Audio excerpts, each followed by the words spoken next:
হেমন্ত দত্তৰ লাইলা মজনু, অভিজিৎ ভট্টাচাৰ্যৰ মাতাল গায়ক, ৰাজদীপৰ বিন্দাস আৰু নতুন নাট্যবৰ্ষৰ বাবে সাজু চিৰঞ্জীৱ থিয়েটাৰ।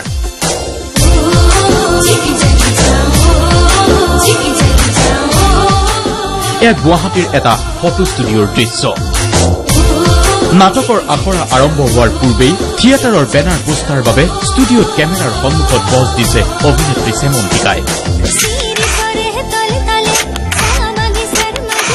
পজ দিছে ৰাজকুমাৰ কিংবা অন্যান্য অভিনেতা অভিনেত্ৰীসকলেও। সাজু হৈছে আৰু এটা নতুন নাট্যবৰ্ষৰ বাবে। আজি প্ৰথম খোজ দিছো চিৰঞ্জীৱ থিয়েটাৰলৈ, যিহেতুকে আজি প্ৰথম ফটোশ্বুট চলি আছে। গতিকে এক্সপেক্টেশ্যন বহুত বেছি হাই, কাৰণ গোটেইকেইখন নাটকে খুব বেছি ভাল হৈছে। আমাৰ যিজন প্ৰযোজক দুলুমণি দাস, তেখেতে গোটেইকেইখন নাটকতে বহুত বেছি গুৰুত্ব দিছে। নাটকখনত অভিজিৎ ভট্টাচাৰ্য যিটো চৰিত্ৰ দিছে, খুব টাফ কেৰেক্টাৰ, আৰু যিটো কেৰেক্টাৰ অকণমান বেলেগ ব্যতিক্ৰম, তাৰমানে বহুত চেঞ্জ আছে, যথেষ্ট কষ্ট হ'ব। দুলুমণি দাসে প্ৰযোজনা কৰা এই চিৰঞ্জীৱ থিয়েটাৰত এইবাৰৰ বিশেষ আকৰ্ষণ হ'ব অভিজিৎ ভট্টাচাৰ্য ৰচিত আৰু পৰিচালিত নাট মাতাল গায়ক। 3খন নাটক এইবাৰৰ কাৰণে লৈছে। এই 3খন নাটকৰ লগতে বহু ভাল শিল্পী কলা কুশলী, মহাপুৰণি অভিজ্ঞ শিল্পী কলা কুশলীৰে পৰিপূৰ্ণ হ'ব চিৰঞ্জীৱ থিয়েটাৰ।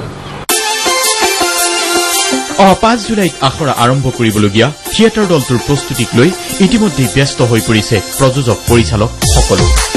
নাটক 3খন খুব ভাল। অভিজিৎ ভট্টাচাৰ্যৰ মাতাল গায়ক, ৰাজদীপৰ বিন্দাস আৰু হেমন্ত দত্তৰ লেলা মজনু, 3খন বিভিন্ন ধৰণৰ নাটক। আৰু মই ভাবিছো এইবাৰ নাটকৰ জৰিয়তে যিটো সামন্তিকা ৰাজকুমাৰ আছে, সম্পূৰ্ণভাৱে তেওঁলোকক মই ব্যৱহাৰ কৰিম আৰু ৰাইজক এনেকুৱাকৈ দেখাম যিখিনি য়ং জেনেৰেশ্যন, আমাৰ এতিয়া যিটো য়ং জেনেৰেশ্যনখিনি আমাৰ মানে ৰাইজৰ ভৱিষ্যত। গতিকে তেওঁলোকক আচলতে কি দিশত কি দিশ পাব লাগে, কি কৰিব লাগে, এই 3খন নাটকৰ মাজেৰে বুজাই দিম। 5 জুলাইৰ প্ৰায় সম্পূৰ্ণ 9টা মাহৰ বাবে ৰাজ্যৰ বিভিন্ন প্ৰান্তত নাট্য প্ৰদৰ্শনীৰ বাবে সাজু হৈছে এটা থিয়েটাৰ দল। ব্যতিক্ৰম নহয় অন্যান্য থিয়েটাৰ দলসমূহো। কেমেৰা পাৰ্চন ধ্ৰুৱজ্যোতি দাসৰ সৈতে আফনুৰ আলী, DY 365।